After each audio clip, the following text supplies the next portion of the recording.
Fox 61 News at 6 starts now.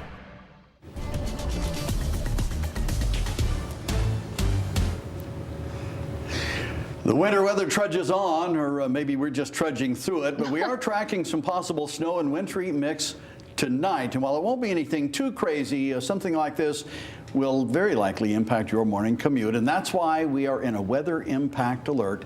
Thanks for joining us for the Fox 61 News at 6. I'm Brent Harden. And I'm Sarah Sanchez. As we're all familiar with it now, conditions like this can make things dangerous out on the road. So preparing your car and giving yourself an extra time to get where you need to go is going to be important. Let's bring in Chief Meteorologist Rachel Frank, who has more details for us on what to expect overnight and in the morning. Yeah, not much snow and ice, but as you guys mentioned, it doesn't take much to make things slippery. We have a little bit of an appetizer out there tonight, a little bit of light snow that's coming on through. But later tonight, especially after, we'll say 9 p.m. through about midnight, we'll see a little burst of snow and sleet, and that can make things slippery. We have this weather impact alert extended until 6 a.m. Wednesday, but I want to make it clear that I think any precipitation, rain, snow, sleet that ends up falling later tonight, it'll wind down and be over with a little bit after 1 or 2 o'clock in the morning, so well in advance of 6 a.m., but we've extended that alert just in case that some slippery spots persist. So you may need some extra time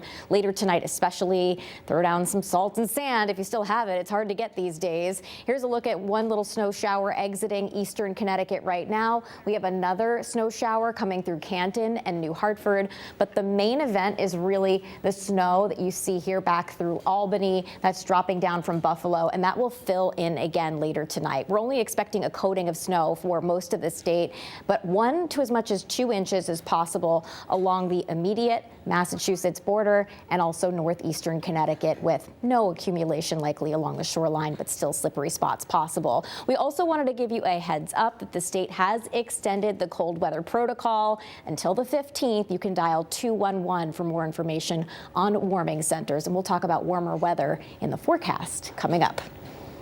Rachel, thank you. And to stay updated on tonight's weather impact alert, just scan the QR code on your screen and download the free Fox 61 News app. Hi, breaking news here at 6:07 in New Haven. Police say a 16-year-old boy was shot this afternoon. Officers say he is expected to recover. The shooting happened around 4 on Winthrop Avenue. We're working to get more details for you. Stay with us. And we have an update on breaking news that we've been following for the last week. Right now, 2 of the buildings at the Concierge apartments are getting moved back in. We learned they cleared inspections. Also, Attorney General William Tong, he met today with the company that manages the Concierge apartments. This is the Concierge units in Rocky Hill. The complex had to be evacuated after it was deemed unsafe. And here are 3 things to know about Tong's meeting today. He met with senior leadership of JRK Property Holdings, which is based out of California. Tong says the conversation was focused on the health and safety of renters. Tong says he made it clear that JRK must get people back into their homes as soon as possible and make a plan to make sure this never happens again. Tong's investigation into the conditions of Concierge apartments are still happening. We have a team out there now gathering more information for you. We'll keep you updated as soon as we learn more. And you'll find all of our coverage on these breaking news stories on our free Fox 61 News app and streaming 24/7 at Fox 61 Plus.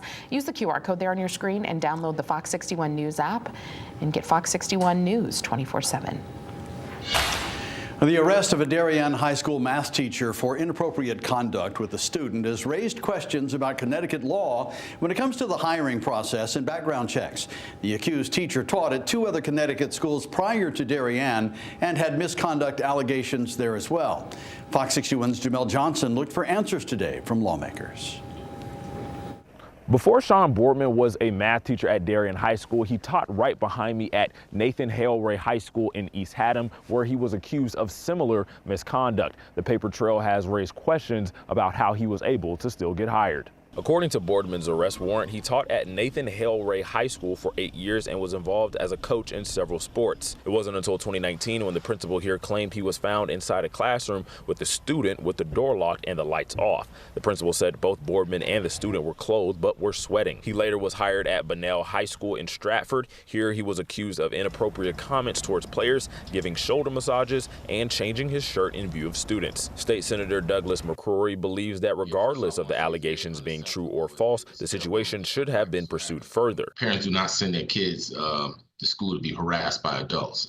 They feel as though they should be safe. Many times when someone's accused of something like this, they actually resign before the investigation is complete, and they resign, and unfortunately they move on to another district, and that information doesn't come out until later or until another incident happens. Both prior incidents were reported to the Department of Children and Families and police, but weren't pursued further. Boardman was arrested on January 30th after an incident last year where a female student said he placed his fingers under her waist when asking about a hip injury. Superintendent Eric Burns said in a statement, "We immediately took action, reported the concern to the appropriate authorities, and placed the teacher on leave pending an investigation." Maybe you have to tighten the law and look at how many allegations. You got to look at allegations, at whether they're substantiated or not. We should have some history on that, a number of allegations that a person has been accused of in their history, and make that part of the legislation as we move forward. Fox 61 reached out to the state office of the child advocate. Christina Gio said in a statement, the state passed a law to prevent teachers accused of misconduct from resigning and finding employment in another district prior to the completion of investigation. What is described in the warrant raises questions about whether law was followed, and OCA has initiated a review of the matter. That caused parents to lose faith in the public educational system. And I was a parent and something like this happened. I understand very well why they want to take the kid out of school.